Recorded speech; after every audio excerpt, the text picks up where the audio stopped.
The slap came so fast I didn't have time to react. My glasses went flying, shattering on the elegant ballroom floor as 130 guests watched in absolute silence. My cheek burned, but the pain in my chest was far worse. Juliet, my daughter-in-law, had just slapped me on her wedding day because I refused to hand over the keys to my apartment. "That's what you get for being so selfish," she screamed at me in front of everyone. "A woman your age doesn't need so much space." The silence that followed was deafening. No one moved to help me as I crouched down, trembling, to pick up my broken glasses. Some guests looked away, uncomfortable. Others whispered among themselves, but no one, absolutely no one, dared to defend the poor, old mother-in-law who had just been publicly humiliated. My son Ethan stood motionless, his gaze fixed on the floor as if I were invisible. "You're not welcome here anymore," Juliet continued, smoothing her pristine wedding gown. "Ethan and I need our privacy to start our new life. Your apartment would be perfect for us while we shop for something better." Her words were pure venom. For months I had endured her condescending comments about my worn-out clothes, my old car, my simple life. But this had crossed a line that should never have been touched. I rose slowly, feeling all eyes on me like sharp daggers. Tears streamed down my face, but inside, something had changed forever. That slap wasn't just a physical blow, it was the final straw. For years I had kept a low profile, living with humility and discretion. I had secrets no one, not even my own son, knew.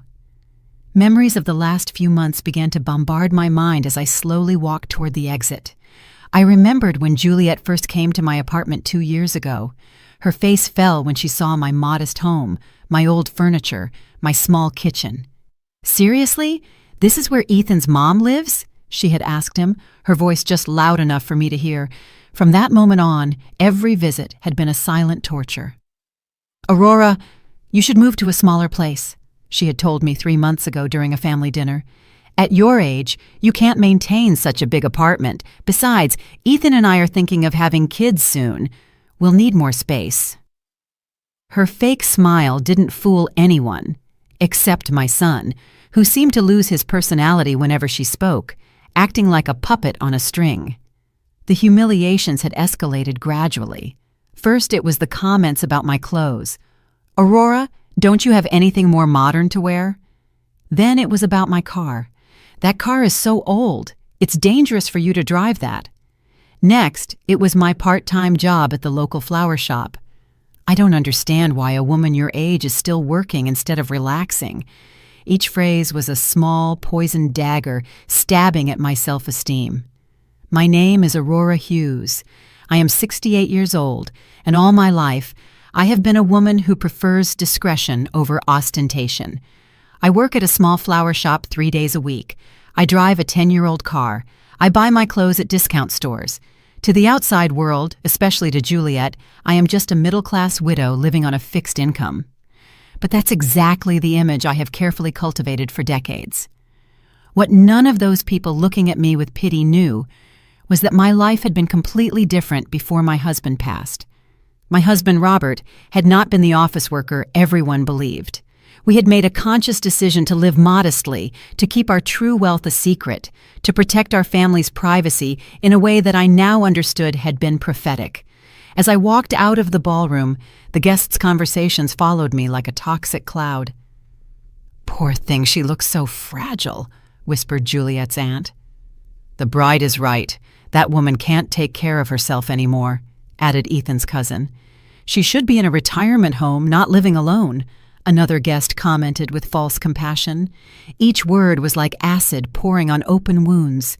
The cool temperature of the ballroom's air conditioning contrasted sharply with the suffocating heat in my chest. My hands trembled as I fumbled for my cell phone in my worn black purse, a purse I had used for 5 years, not because I couldn't afford a new one, but because I had learned to value practicality over appearances, something my daughter-in-law would clearly never understand. I dialed a number I knew by heart, a number I hadn't used in over a year because I had naively hoped it would never be necessary. "Carlos, it's Aurora. I need you to come to the Royal Oaks Ballroom immediately," Yes, right now. Bring the documents you know about. It's time for them to know the truth. My voice trembled, but there was a firmness in it I hadn't felt in a long time. Are you sure, Mrs. Hughes? Carlos asked with his professional but concerned voice. Once we do this, there's no turning back. I glanced back at the ballroom one last time, where I could see Juliet laughing with her friends, likely telling them how she had put her useless mother-in-law in her place. Ethan was by her side, smiling weakly, showing not a single ounce of remorse for what he had just witnessed. Completely sure, I replied. 30 minutes, Carlos, no more. I hung up the phone and walked toward my car with determined steps. For the first time in years, I was going to drop the mask I had used to protect my family. For the first time, they were going to meet the real Aurora Hughes. And when that happened, when reality hit their perfect fake worlds, they would understand the true meaning of the word regret. The parking lot was quiet, lit by streetlights that cast long shadows between the cars. I sat in my old sedan and waited. 30 minutes for their lives to change forever. 30 minutes for them to discover they had made the biggest mistake of their lives by humiliating the woman who had secretly been taking care of them more than they could ever imagine. While I waited in my car, memories of how I had reached this moment began to flood my mind like an unstoppable avalanche. It had all started exactly 2.5 years ago, when Ethan came to my apartment with that nervous smile I knew so well from when he was a boy. "Mom, I want you to meet someone very special," he had told me. And there she was, Juliet, with her perfectly styled hair, her designer clothes, and that smile that didn't reach her eyes. From the very first moment, I knew something wasn't right. The way she looked at my apartment, evaluating every corner with thinly veiled disdain, told me everything I needed to know about her intentions. "How cozy," she had murmured as she looked at my secondhand furniture and my sun-faded curtains. Her tone suggested the opposite. Ethan, completely blinded by what he believed was love, didn't notice the condescension in her voice. That first dinner had been a silent disaster. Juliet barely touched the food I had lovingly prepared, claiming she was watching her figure. When I asked her about her family, she gave evasive answers, but not before asking me about my financial situation with a curiosity that I found alarming. "And how do you manage on a widow's pension, Aurora? It must be hard to get by on so little money," she had said with fake concern. What Juliet didn't know was that I had been observing her as much as she had been observing me. Over the next few months, I began to notice patterns that put me on high alert. Every time they visited my apartment, she would make comments about how outdated everything was, about how I deserved something better in my golden years. But her eyes always lingered on the details that really mattered. The prime location of the building, the panoramic view from my balcony, the size of the rooms. One day, while Ethan was in the bathroom, I heard her speaking softly on the phone in my kitchen. "Yes, Mom, his mom's apartment is in a super expensive area.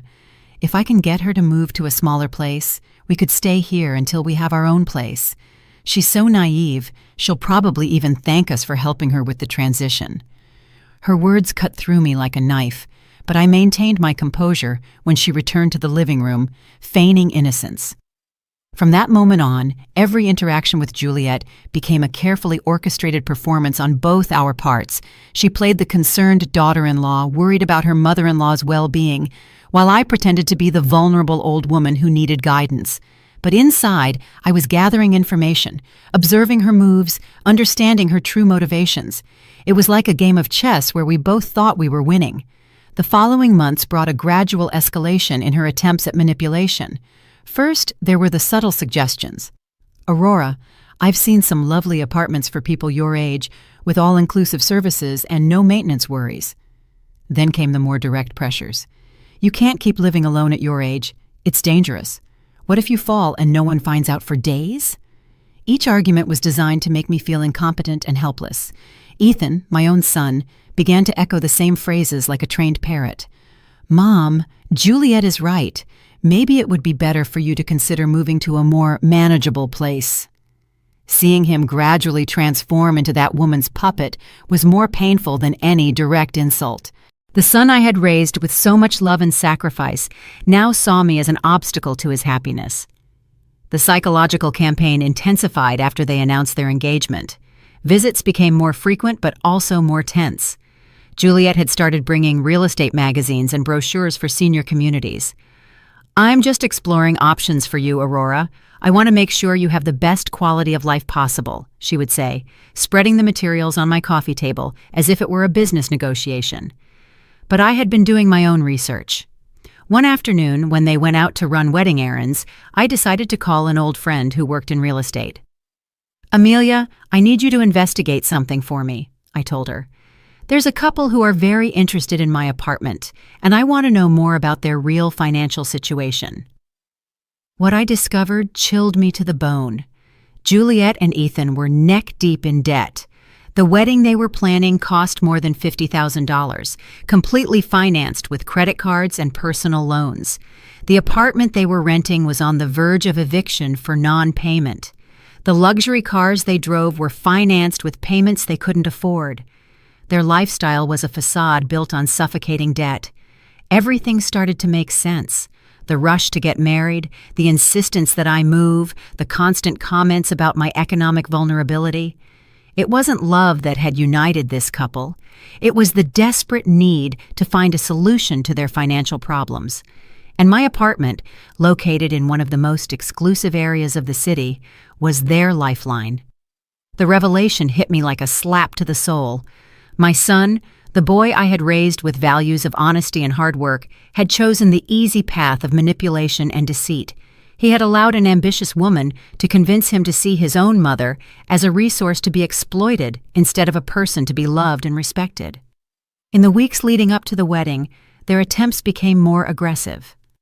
"Aurora, you can't keep being so selfish," Juliet had said to me just 3 days before the ceremony.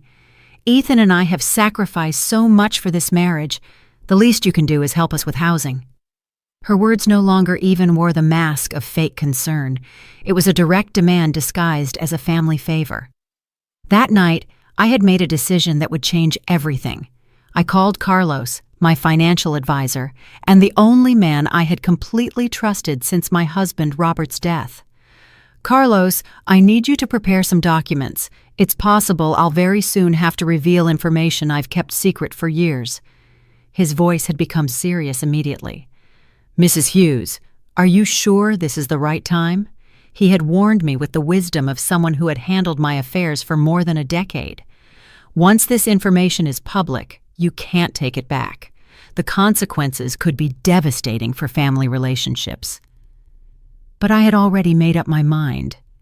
The family I had tried to protect with my silence had chosen to betray me.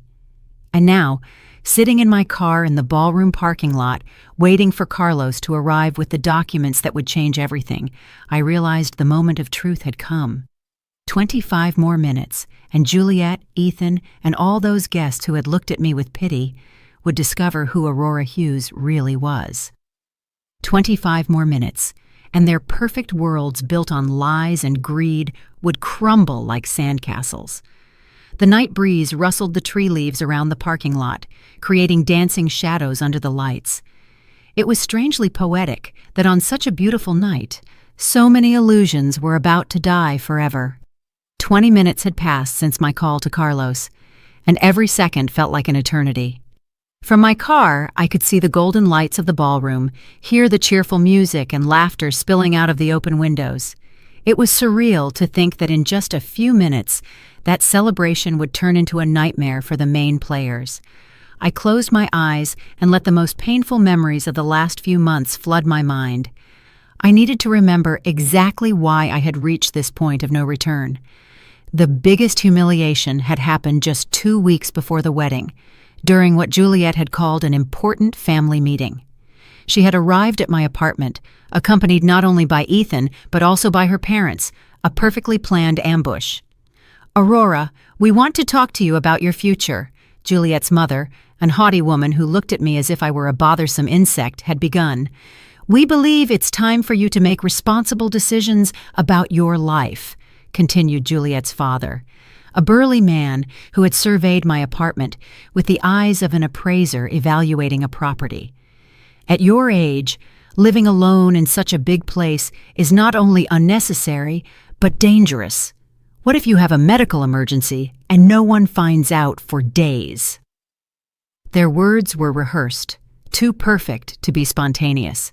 Ethan had remained silent throughout the conversation, nodding occasionally like a well-trained puppet. Seeing him there, sitting next to a family that treated me like an obstacle, was like watching the son I had raised die before my eyes. "Mom," he finally said, in a voice I no longer recognized. "They're right. Juliet and I have been talking, and we think it would be better for everyone if you moved to a place more appropriate for your age." "Appropriate for my age?" I repeated, feeling the anger begin to boil inside me. "And who gets to decide what's appropriate for me? You?" Juliet's mother exchanged a knowing look with her husband, as if my words confirmed something they had already discussed.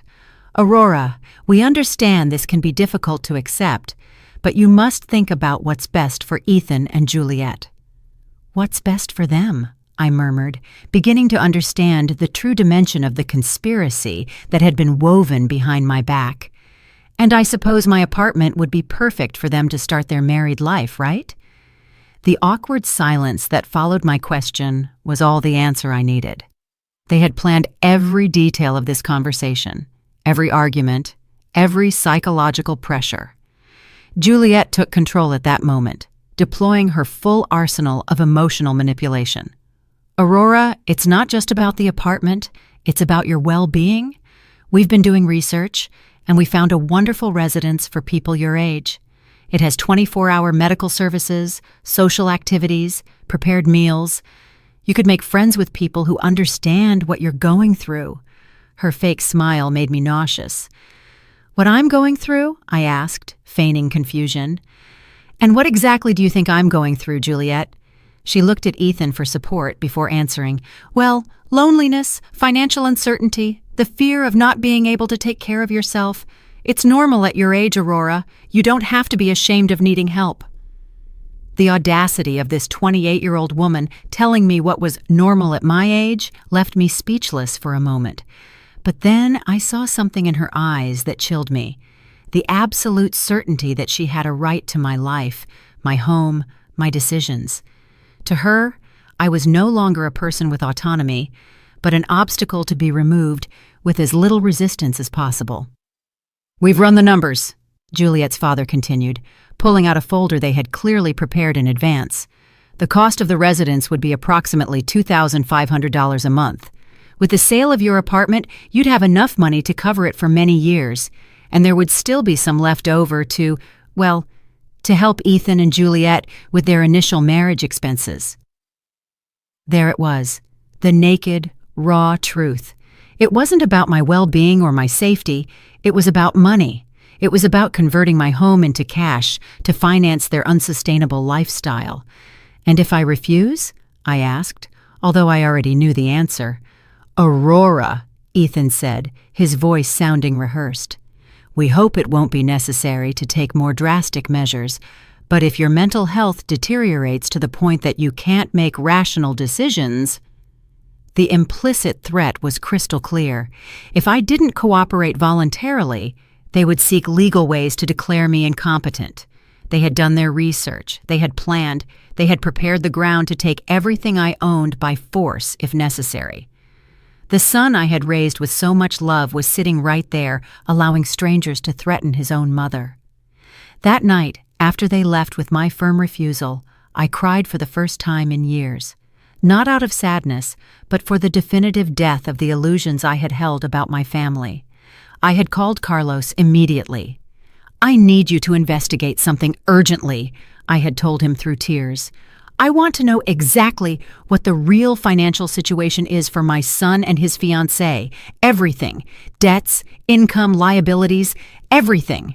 The results of that investigation had been devastating.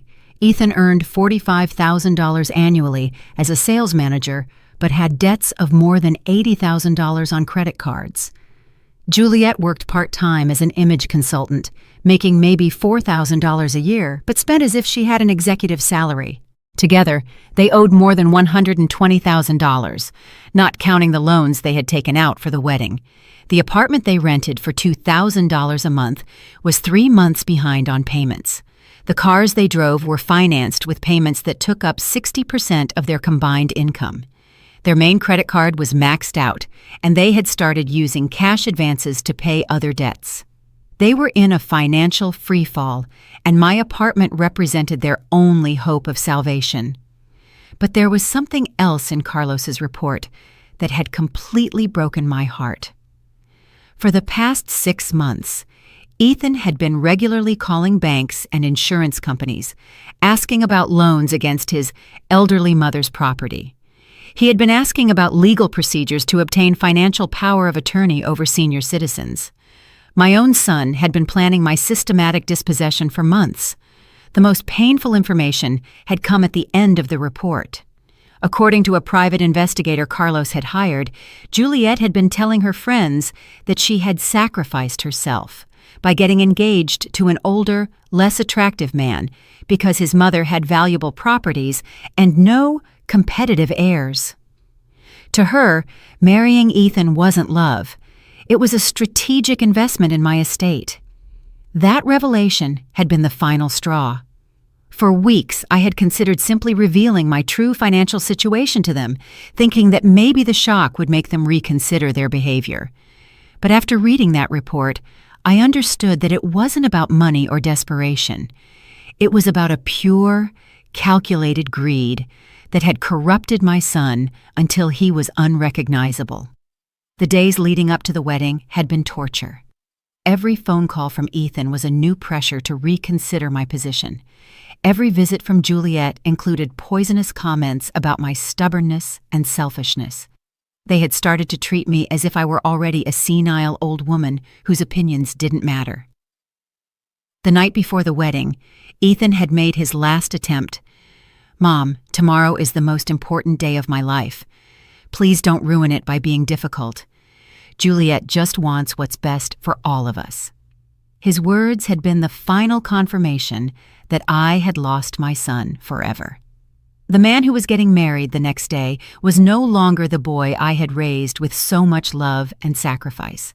And now, sitting in my car waiting for Carlos, I realized that everything had led to this inevitable moment. It wasn't about revenge or cruelty, it was about justice. It was about showing them the consequences of their actions. It was about teaching them that some lines should never have been crossed. 15 more minutes, and everything would change forever. My hands trembled as I dialed the number for Joseph, my neighbor from the apartment next door, a 70-year-old man who had been a silent witness to all the tense visits of the last few months. "Joseph, it's Aurora. I need to ask you for a very important favor," I said, my voice shaking. "Could you go to my apartment and bring me the brown folder from the second drawer of my desk?" "Yes, right now. It's urgent." Joseph had been like a brother to me since Robert passed away, and I knew I could trust him without him asking questions. While I waited, I remembered the conversation I had with Joseph just a week earlier. He had witnessed from his balcony when Juliet arrived with a real estate appraiser without notifying me. "Aurora, that girl brought a man with a briefcase who was measuring your apartment from the outside," he had told me with obvious concern in his voice. "When they saw me, they left quickly. I don't like what's happening at all."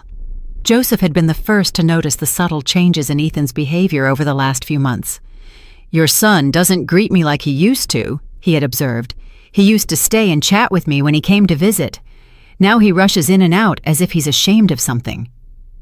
His words had confirmed what my heart already knew. I had lost my son long before the slap that night.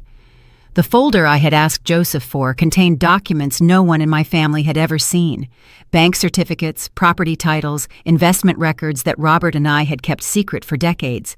Documents that proved the poor widow living on a modest pension was actually a woman with enough resources to change lives with a single decision. 10 minutes later, Joseph appeared in the parking lot with the folder in his hands. "Aurora, what's going on? You look very upset," he asked as he handed me the documents. "It has to do with Ethan's wedding," I explained briefly what had happened in the ballroom. and I saw his face harden with every detail. "That woman is a viper," he muttered. "I always knew it." "Joseph, in a few minutes, a man named Carlos will arrive. When you see him, tell him I'm waiting for him here," I asked. "And Joseph, after tonight, many things are going to change. I want you to know you have always been like family to me." His eyes filled with tears as he nodded. "You're family to me too, Aurora. Do what you have to do." As Joseph returned to the building, I opened the folder and began to review documents I hadn't looked at in months. The first was a bank statement showing a balance of $5,400,000 in an investment account. The second was the property title for a downtown office building that generated monthly rent of $50,000. The third was the deed to a beach house I had bought as an investment 10 years ago. Robert had been a genius at investments, starting with a small import business and turning it into a silent empire. Together, we had made the decision to live modestly to protect our privacy and our family's security. "Visible wealth attracts problems," Robert used to say. "Invisible wealth gives you power." I never imagined I would have to use that power against my own son. Each document in that folder represented years of hard work and smart decisions. The flower shop where I worked 3 days a week wasn't because I needed the money, but because I liked to stay active and connected to the community. The old car I drove wasn't due to economic limitations, but because I had learned that unnecessary ostentation only brings problems. My apartment, the one Juliet so coveted, was actually the least valuable property in my portfolio. I had bought it not for its economic value, but for the memories it held. It was where Robert and I had spent our last years together, where we had planned our future, where he had passed away in my arms after a brave battle with cancer. But there was something else in that folder that would change everything for Ethan and Juliet. For the last 3 years, since my son had started having financial problems, I had been secretly paying many of his debts. The credit card payments he thought came from a work bonus were actually coming out of my account. The special discount on his rent that he had negotiated with his landlord was money I transferred monthly. Without Ethan knowing, I had been subsidizing his irresponsible lifestyle for years. The luxurious apartment he lived in, the car he drove, even some of the expenses for the wedding that was taking place at that very moment had been made possible by my secret financial support. I had thought I was helping my son through a difficult time, not realizing I was financing his transformation into a person I didn't recognize. The bank records showed monthly transfers totaling $4,500 that had kept the sinking ship of Ethan's financial life afloat. Money he thought came from work bonuses or tax refunds, when in reality it was his mother desperately trying to protect him from the consequences of his irresponsible decisions. The irony was devastating. While Juliet was humiliating me for being an economic burden on their future marriage, I was literally the only reason they could afford that marriage. While they were planning to strip me of my apartment to solve their financial problems, I had been solving those problems in secret for years. I closed the folder and looked toward the ballroom once more. The lights were still shining, the music was still playing, the guests were still celebrating, but in less than 5 minutes, Carlos would arrive with the final documents I needed. In less than 5 minutes, the process of cutting all the financial threads I had used to protect a son who had chosen to betray me would begin. This is not revenge, I reminded myself. This is justice. This is about teaching them that actions have consequences, that greed has a price, that family is not something you can sell for economic convenience. I had tried to protect Ethan from reality for too long, and that protection had corrupted him until he was unrecognizable. Headlights of a car approached the parking lot, illuminating the night with a white light that momentarily blinded me. It was Carlos, punctual as always, arriving with the documents that would change everything forever. I got out of my car and walked toward him, feeling how each step took me further away from the Aurora I had been and closer to the woman I needed to become. "Mrs. Hughes," Carlos said as he got out of his car, a legal brief under his arm. "Are you completely sure about this? Once we go in there will be no way to undo what is about to happen." I looked toward the ballroom one last time, where my son and his new wife were probably still celebrating their victory over the useless old woman they had just humiliated.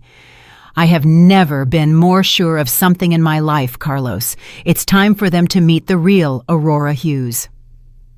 Carlos opened his folder under the parking lot light and began to show me the documents he had prepared with his characteristic efficiency.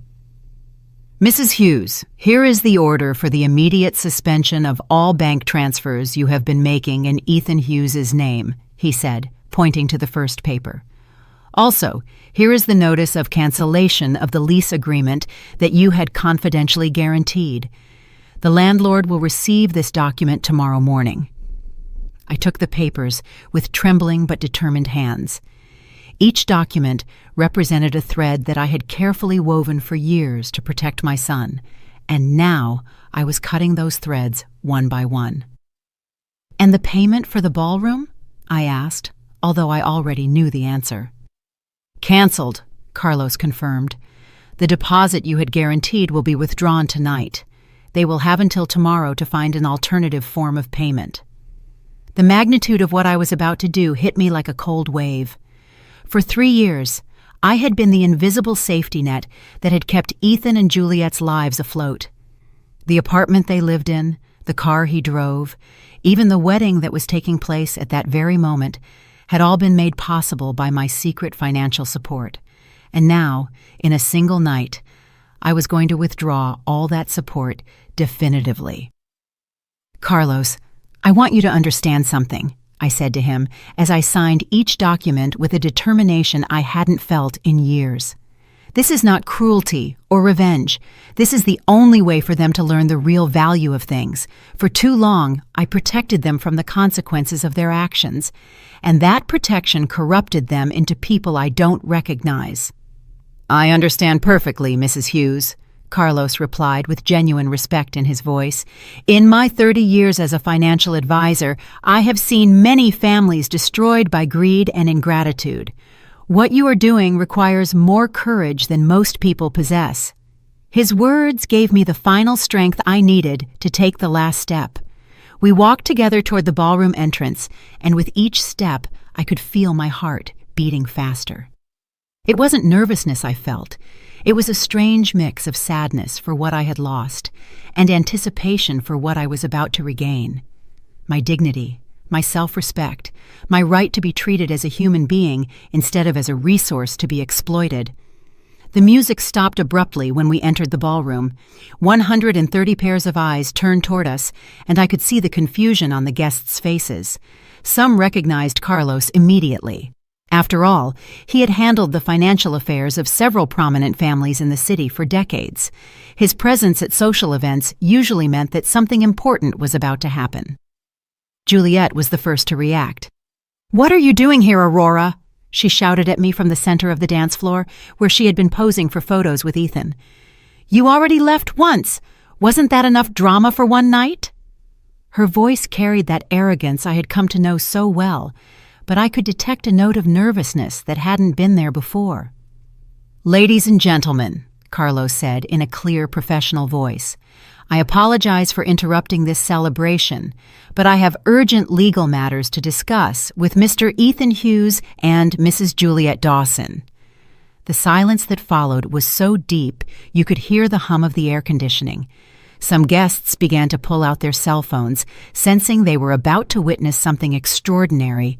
Ethan slowly approached, his face pale and his eyes full of confusion. "What's going on here, Mom?" he asked me, in a voice that no longer sounded as confident as it had when he had humiliated me just minutes before. "Who is this man, and why is he talking about legal matters?"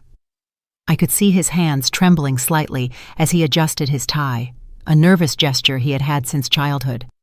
"Ethan," I said in a voice firmer than it had sounded in months, "this is Carlos Jones, my financial and legal advisor. He has come to deliver some documents that I think you will find very enlightening." Carlos opened his folder and took out the first document. Mr. Ethan Hughes, you are hereby notified that the financial guarantee your mother had provided for your lease agreement has been immediately canceled. Your landlord will be notified tomorrow morning, and you will have 30 days to find a new guarantor or vacate the property. All the color drained from Ethan's face. Financial guarantee, he murmured, looking at me with eyes that were beginning to fill with comprehension and horror. Mom? What is he talking about? But I could see from his expression that a part of him already knew. For years, he had suspected that his financial luck wasn't completely natural, but he had chosen not to ask questions because the answers might have been uncomfortable. Also, Carlos continued relentlessly, the monthly transfers of $4,500 that your mother had been making to your personal accounts have been permanently suspended. This includes payments for credit cards, car insurance, and various other expenses that you believed were being covered by other sources. Juliet let out a gasp that echoed throughout the ballroom. "That's impossible!" she exclaimed, running toward us, her wedding dress dragging on the floor. "Ethan doesn't have a rich mother. Look how she lives. Look at her clothes, her car. She's an old woman living on a miserable pension." Her hysteria was evident, and several guests began to murmur among themselves with increasing fascination. "Finally," Carlos said, taking the last document from his folder, "the guaranteed payment for this celebration has also been canceled. The ballroom management will have the right to demand full payment before guests can leave tonight." His words fell on the ballroom like a bomb, and I could see some guests nervously begin to move toward the exits. The realization hit Ethan like a hammer. "You," he muttered, looking at me with eyes that couldn't fully process what they were hearing. All this time, you've been paying for everything." His voice broke on the last word, and for a moment I saw the small boy he had once been, vulnerable and confused. "For 3 years, Ethan," I confirmed, in a voice that sounded strangely calm after the emotional storm I had been living through. 3 years in which I thought I was helping you get through a difficult time. 3 years in which I believed you would eventually recover and become the man I raised. 3 years in which I hoped you would remember the values I taught you. Juliet began to pace in circles, clutching her head with increasing desperation. "This can't be happening! This can't be real!" she screamed, as the guests watched her with a mix of horror and morbid fascination. "You're a poor old woman. You work at a flower shop. You drive a 10-year-old car. You can't have money." "Appearances are deceiving, Juliet," I said finally, feeling decades of careful performance come to an end. "For years, I chose to live simply because my husband and I believed that visible wealth attracts problems. It turns out we were right. It's just that the problems came from where we least expected them." The music had stopped completely, and the only sound in the ballroom was the agitated breathing of the newlyweds and the growing murmurs of the guests, who were beginning to understand that they were witnessing something completely unexpected. Some were already recording with their phones, instinctively knowing that this story would become urban legend. "Mom," Ethan said, his voice broken. "Please, there has to be some way to fix this. The wedding, the guests, everything." But I could see in his eyes that he was finally beginning to understand the magnitude of what he had lost. Not just money or financial support. He had lost his mother, the woman who had loved him unconditionally for 35 years. "The only way to fix this, Ethan," I replied, "was not to break it in the first place." The silence in the ballroom became deafening. 130 guests held their breath as they processed what they had just heard.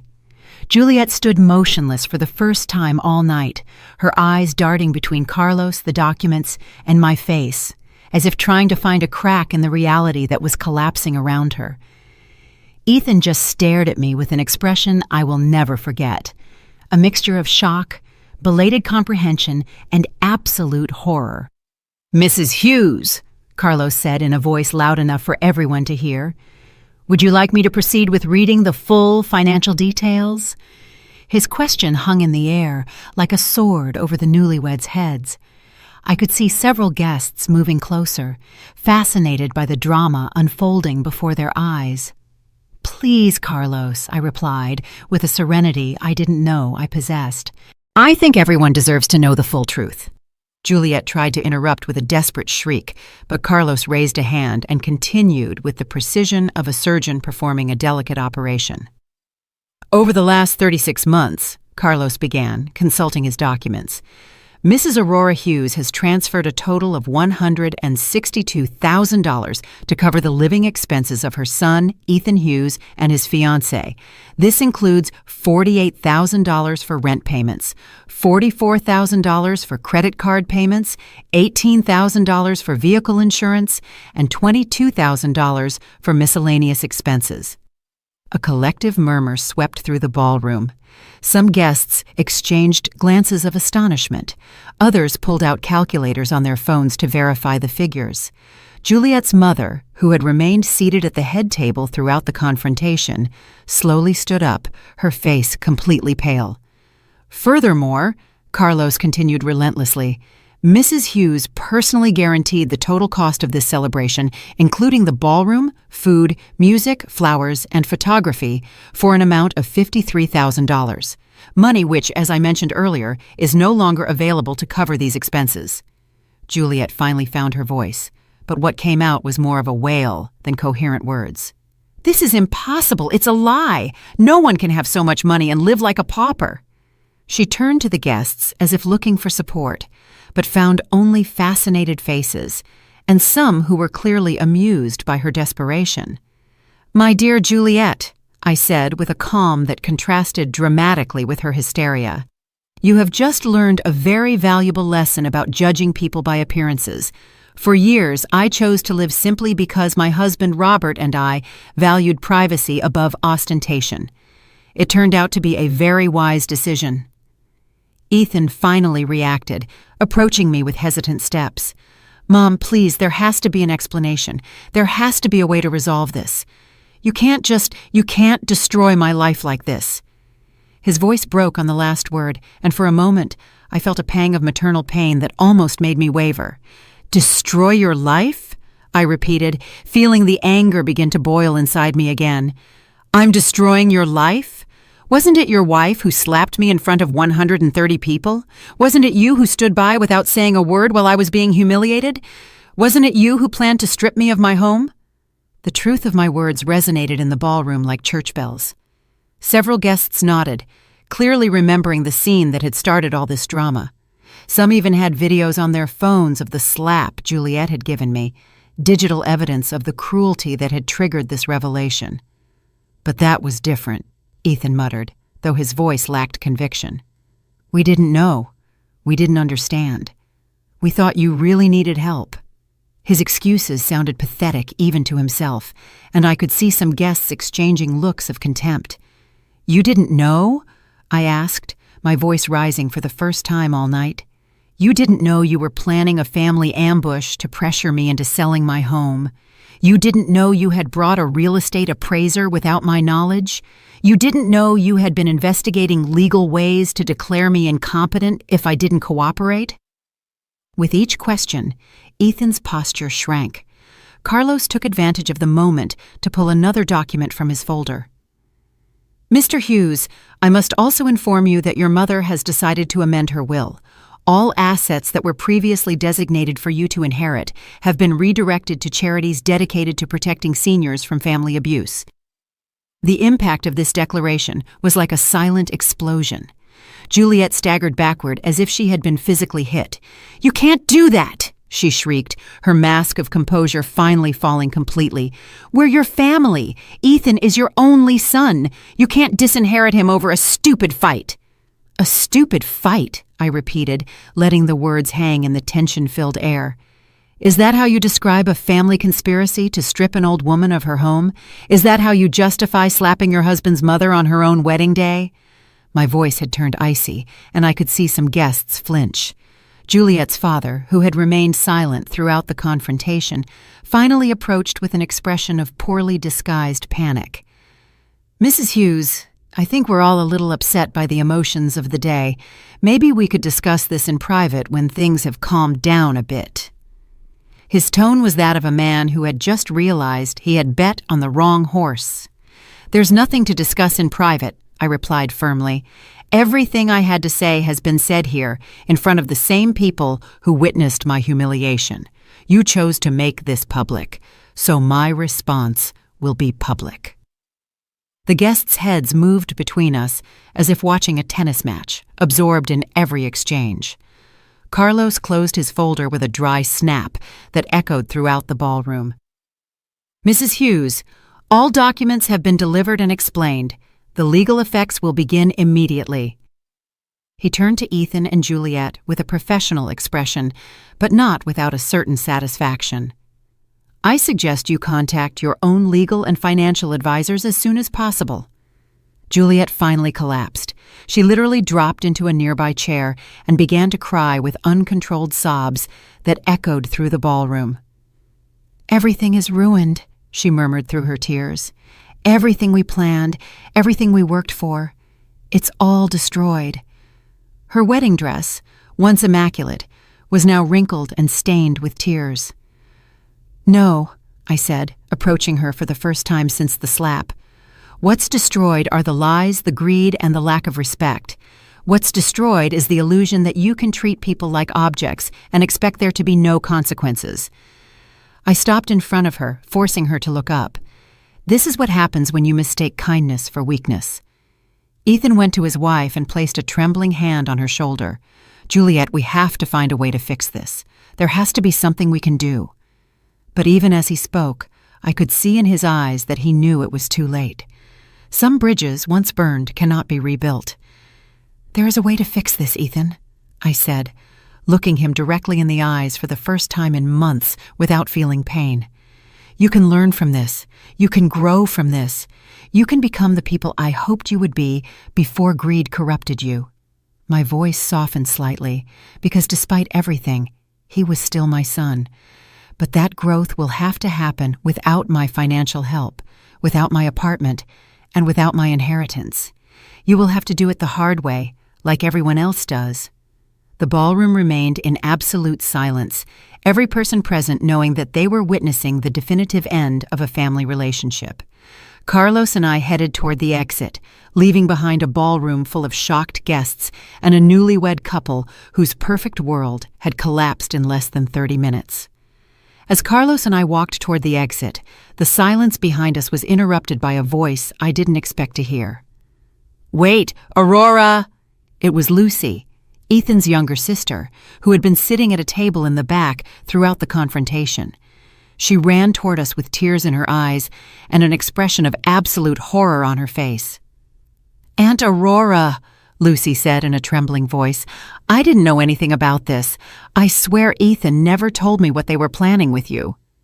Lucy had always been my favorite niece, a 29-year-old who worked as a teacher and had maintained a close relationship with me even after Ethan had distanced himself.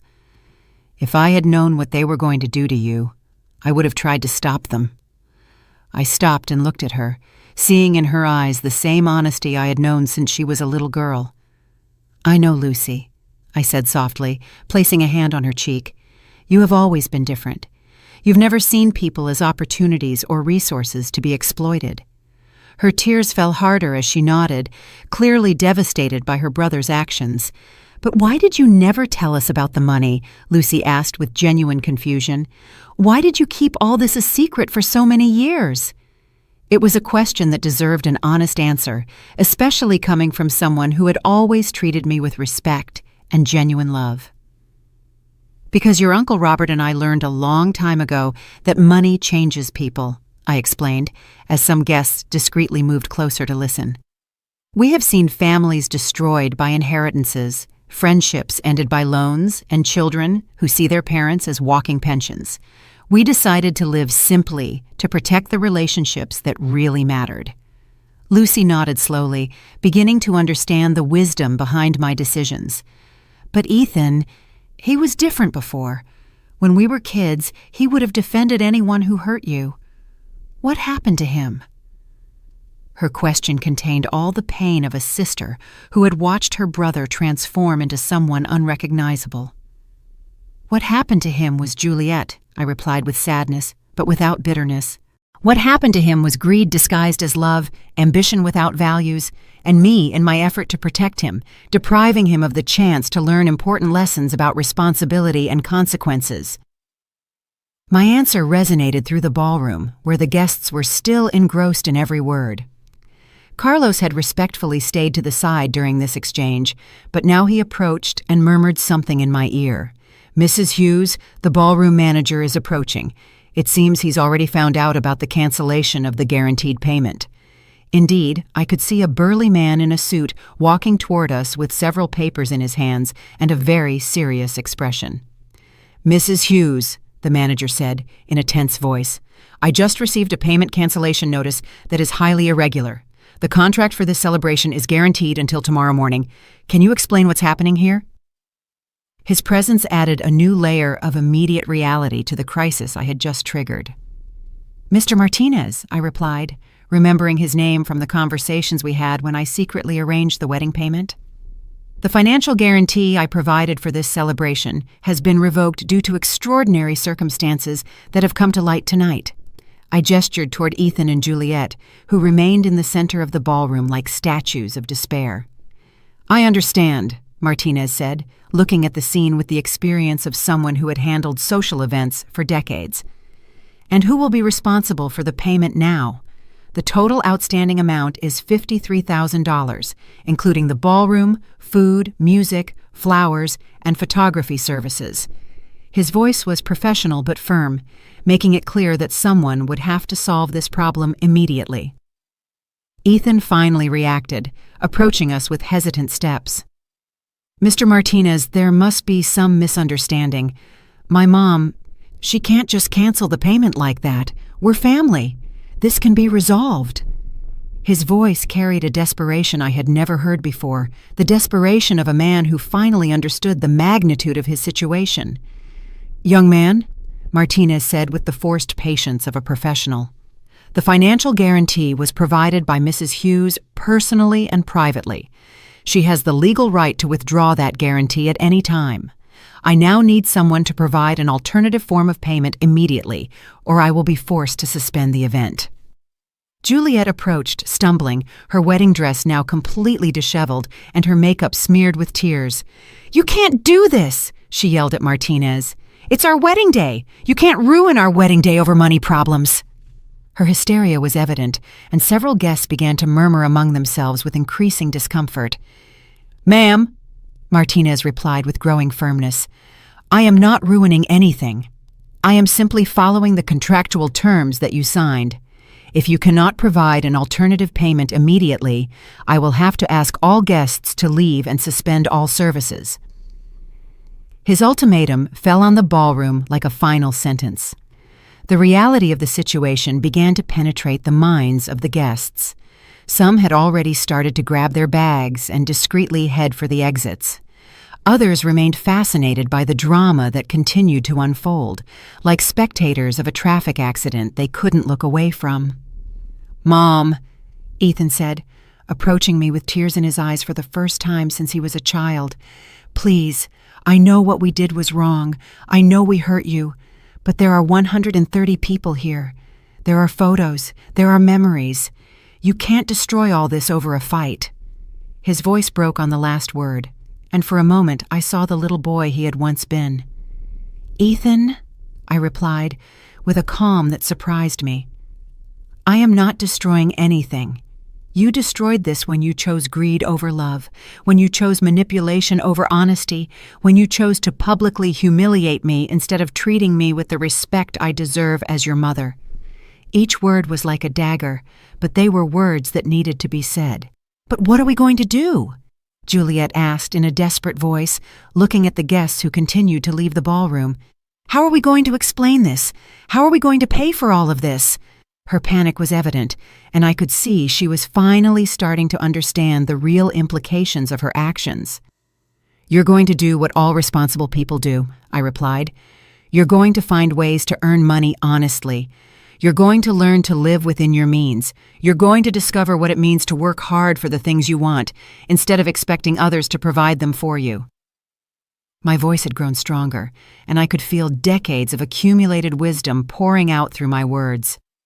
Carlos approached discreetly and murmured, "Mrs. Hughes, the legal process is complete. All documents have been delivered and explained. There is nothing more we can do here." His message was clear. It was time to leave, to let Ethan and Juliet face the consequences of their decisions without my presence as a distraction. Lucy approached once more and hugged me tightly. "Aunt Aurora, I want you to know that you will always have my respect and my love, no matter what happens with Ethan." Her words were like a balm for my wounded heart, reminding me that not all family had been corrupted by greed.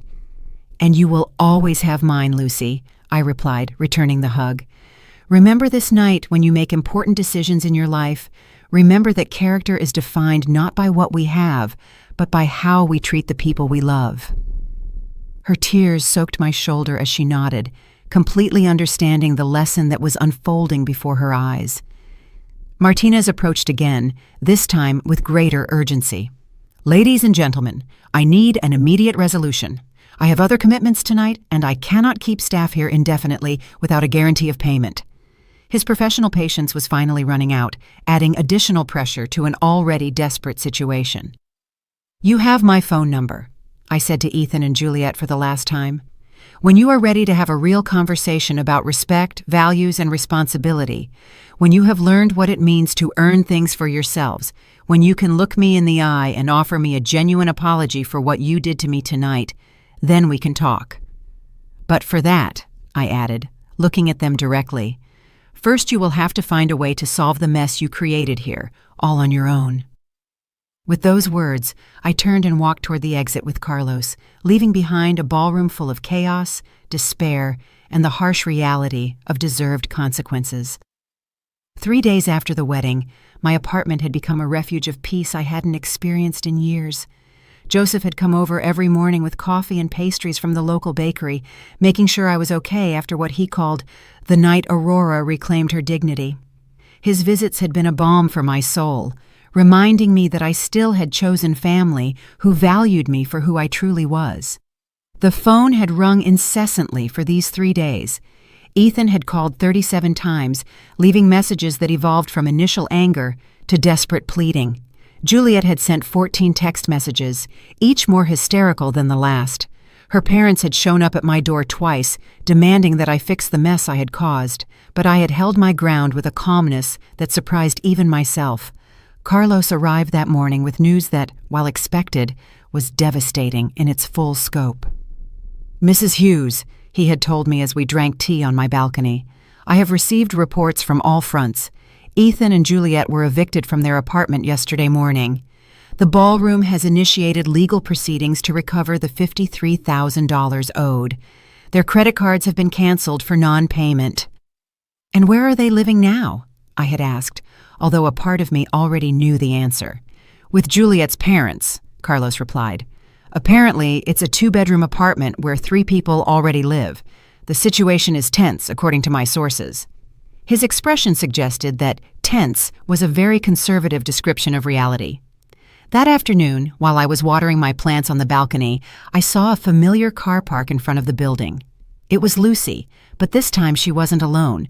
With her was Amelia, my old friend from the real estate sector. And to my surprise, Joseph got out of the back seat. "Aurora!" Lucy yelled from the sidewalk. "We need to talk to you. There are things you need to know." When they arrived at my apartment, their faces wore a mixture of urgency and concern that immediately put me on alert. "Aunt Aurora," Lucy began, "I've been investigating some things since the wedding night, things I think you need to know before it's too late." She sat on my couch with a folder in her hands that looked as official as the one Carlos had carried to the ballroom. "Too late for what?" I asked, pouring her some tea while trying to stay calm. Amelia cleared her throat and spoke for the first time. "Aurora, for the last 3 days, I've been doing some digging into Ethan and Juliet's financial situation. What I found goes beyond what any of us imagined. They had been planning this for more than a year," Amelia continued, opening the folder to reveal documents that made me feel sick to my stomach. I found evidence that Juliet had been consulting with lawyers specializing in mental competency cases for seniors. They had a detailed plan to legally declare you incompetent and gain control over all your properties. Joseph, who had remained silent until then, leaned forward with a grave expression. Aurora, there's more. That night, after you left the ballroom, I overheard Juliet talking on the phone with someone. She was saying that the old woman had ruined everything, but they still had Plan B. His words sent a shiver down my spine. Plan B? I repeated, feeling my stomach clench with a mixture of fear and anger. Lucy took my hand and squeezed it gently. Aunt Aurora, they've been telling everyone you've gone senile, that the scene at the wedding was evidence that you've lost touch with reality. They're building a case for a judge to declare that you can't handle your own affairs. The magnitude of their betrayal expanded before me like an infected wound. It wasn't enough to have publicly humiliated me, to have planned to strip me of my home, to have conspired against me for months. Now they were trying to use my justified response to their cruelty as evidence of mental incompetence. It was a wickedness that surpassed anything I had imagined possible. But that's not all, Amelia added, her voice trembling. I've discovered that Juliet has been spreading rumors in the neighborhood about your erratic behavior. She has visited several of your neighbors, suggesting that they should report anything concerning they observe about you. The systematic nature of her defamation campaign left me breathless. Carlos, who had returned for our scheduled meeting, entered the apartment at that moment and found the atmosphere thick with tension. Mrs. Hughes, I see you've already found out about some of the recent maneuvers. His expression was more serious than I had ever seen it. I have some additional news that confirms what your friends have discovered. Ethan filed a preliminary petition yesterday, Carlos said, pulling documents from his own folder.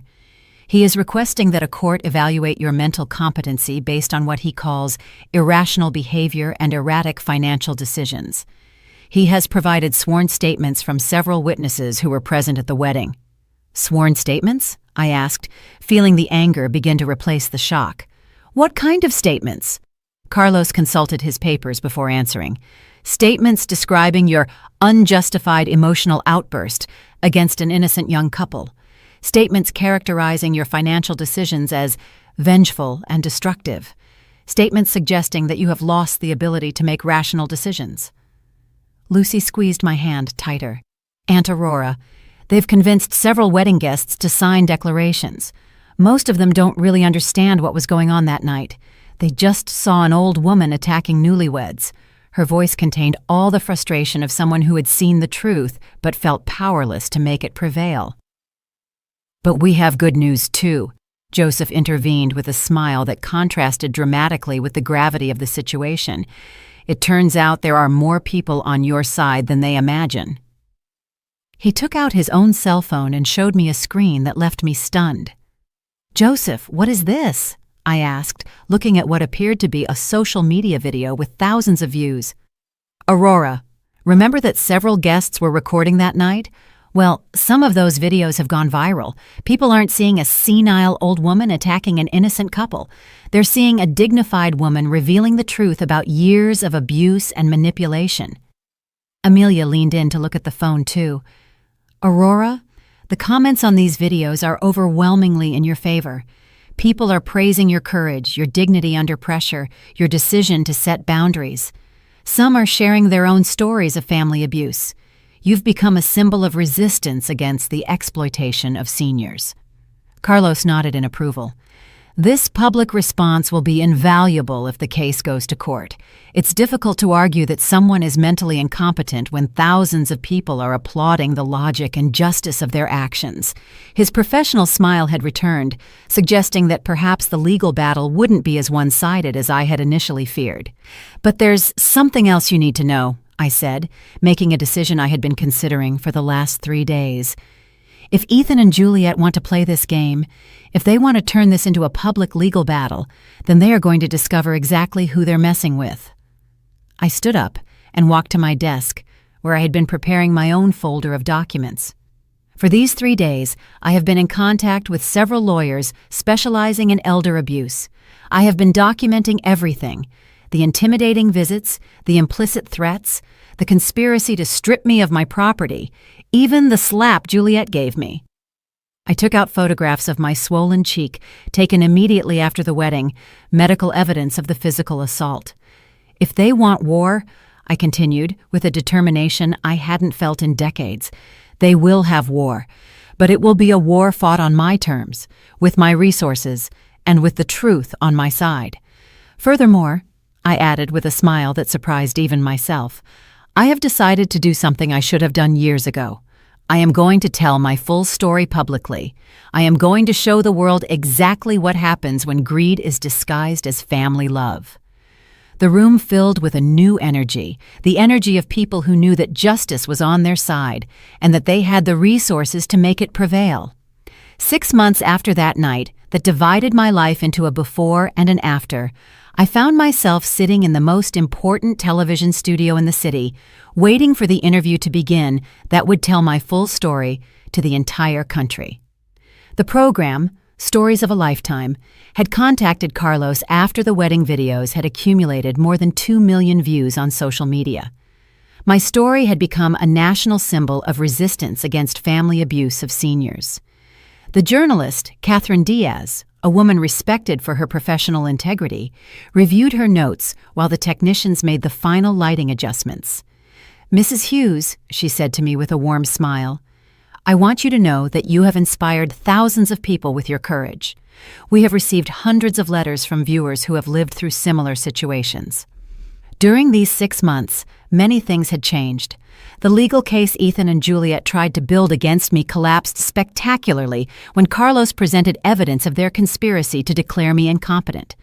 Not only did they lose the case, but they were fined for legal frivolity and ordered to pay my attorney fees, which amounted to $45,000. The bankruptcy that followed was swift and devastating. Ethan had lost his job when his employer found out about the public scandal. Juliet had tried to start an image consulting business, but the viral videos had ruined her professional reputation. They were now living in a one-bedroom apartment in the suburbs, working part-time jobs and struggling to pay their accumulated debts. "We are on the air in 5 minutes," the program director announced.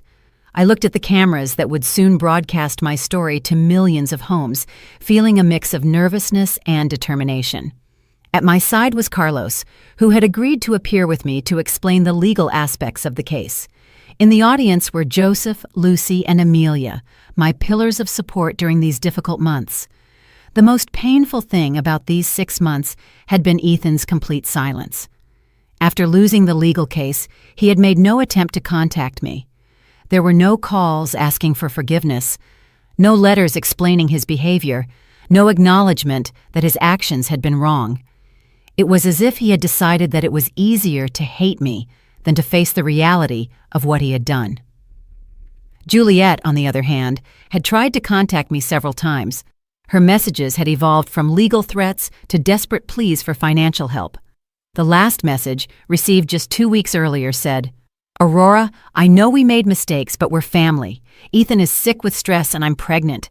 Please, you can't let your grandchild grow up in poverty." The news of the pregnancy had been like a dagger to my heart. I was going to be a grandmother, but my grandchild would grow up in a home filled with resentment toward me. However, I had learned the most difficult lesson of my life. I couldn't save people who didn't want to be saved. Trying to do so only perpetuated their destructive behavior. "Mrs. Hughes, we'll start in 30 seconds, Catherine informed me. I took a deep breath and thought of all the people who had written to me after seeing the videos, telling me their own stories of family abuse, seniors whose children had taken control of their finances, parents emotionally blackmailed by irresponsible adult children, grandparents threatened with not seeing their grandchildren if they didn't provide financial support. "We are live in 3, 2, 1. The red light on the camera came on, and Catherine began with an introduction she had rehearsed perfectly. "Good evening and welcome to Stories of a Lifetime. I am Catherine Diaz, and tonight we have with us Aurora Hughes, a 68-year-old woman whose story has shocked the nation and put the issue of family abuse against seniors at the center of a national debate."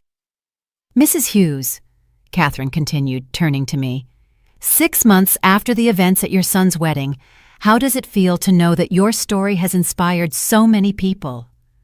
Her question was direct but compassionate, allowing me to start on my own terms. I feel grateful, I replied, feeling my voice stabilize as I spoke. Grateful that something as painful as the loss of my relationship with my son has served to help other people in similar situations. For months, I felt lonely and confused, wondering if I was the one who was wrong. Now I know that what I went through is more common than any of us would like to admit. Catherine nodded and consulted her notes. Tell us about the years leading up to that night, when you started to realize that something wasn't right in your relationship with your son and his fiancée. It was the question I had been waiting for, the opportunity to explain how emotional and financial abuse develops gradually, almost imperceptibly.